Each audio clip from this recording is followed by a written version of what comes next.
Do you have low self-worth? How would you even know? You see, maybe things aren't that bad for you. You function, you manage. From the outside, your life probably looks fine. But there is also this chronic feeling of anxiety, unease and pressure running underneath it all that you can't quite explain and can't quite shake. And maybe you never considered that low self-worth could be behind it. Because low self-worth doesn't always mean low confidence, endless self-criticism or feeling worthless. Sometimes, quite often actually, it looks like a perfectly capable person going about a perfectly ordinary life, struggling with challenges no one else can see. So in today's video, I'm going to share 7 of the most common signs of low self-worth.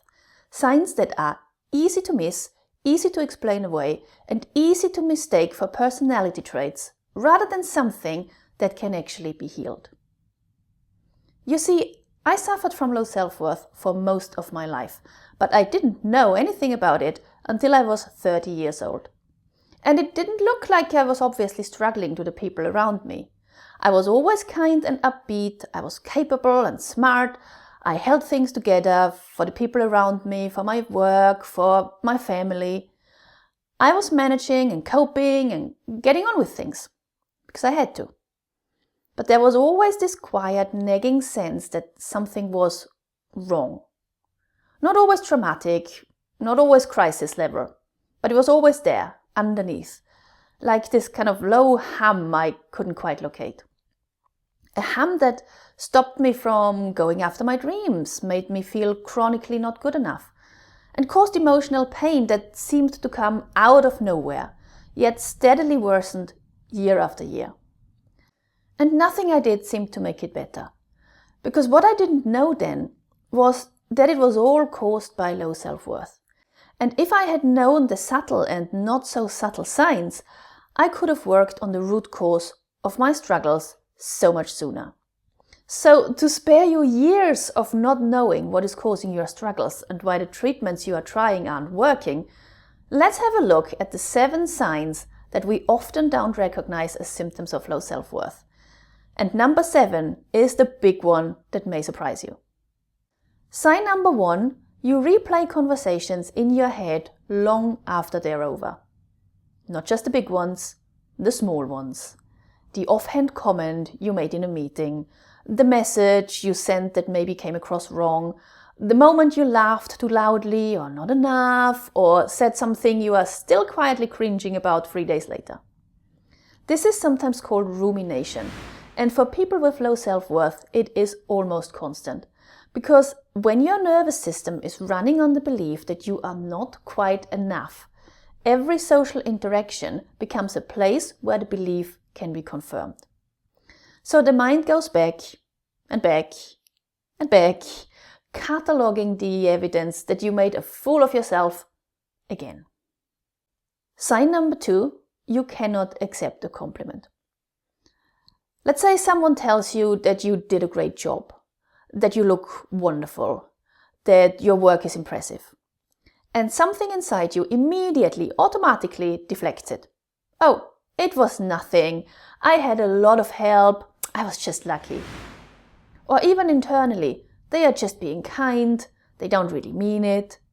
You see, compliments land differently when your sense of worth is low. Praise slides off, but criticism sticks. Because your nervous system is primed to find the evidence that confirms what it already believes, that you are just not good enough, no matter what you achieve. So approval does not compute as real, while criticism feels instantly true. And it's not that we cannot receive a compliment because we are being falsely modest. We just genuinely cannot let it in. And that is a sign worth paying attention to. Sign number 3, you say yes when every part of you means no. The extra project you didn't have capacity for, the social event you attended despite dreading it for a week, the favor you agreed to from a place of obligation rather than genuine willingness.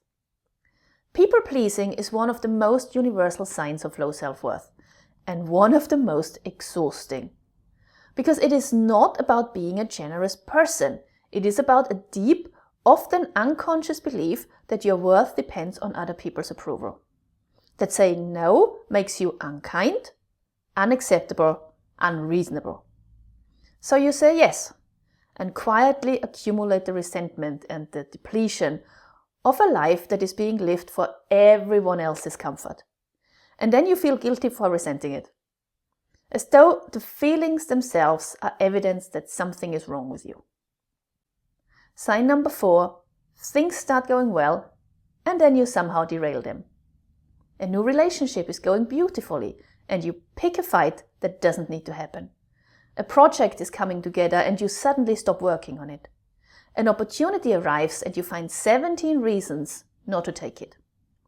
Self-sabotage is one of the most painful and most misunderstood signs of low self-worth.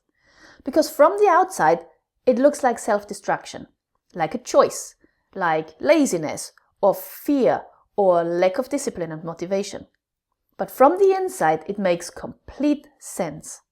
When your nervous system is carrying a deep belief that you do not deserve good things, that happiness and success and love are for other people, for more worthy people, then the unconscious mind will do everything it can to bring you back to familiar ground.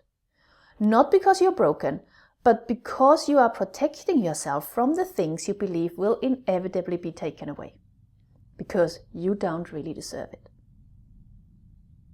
Sign number 5, you feel like a fraud even when the evidence says otherwise.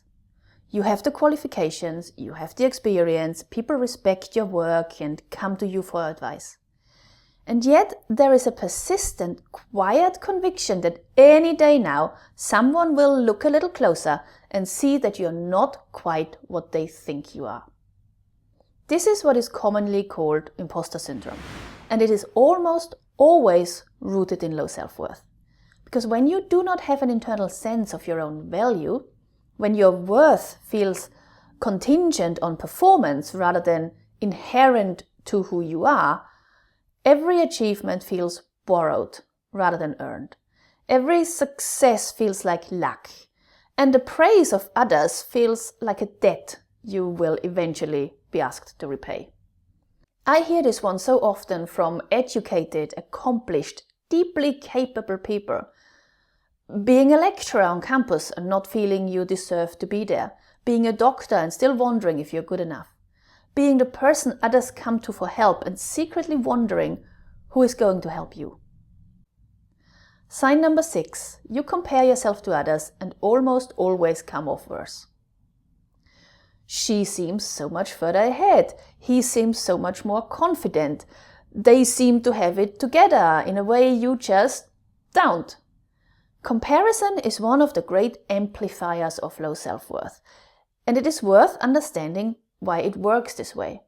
When you do not have a stable internal sense of your own value, you look outward for reference points. And because we tend to compare our inner experience and struggle with other people's outer presentation, it is almost impossible to come out level, ever. You see your own doubts, your own exhaustion, your own mess, and you compare them to someone else's highlight reel.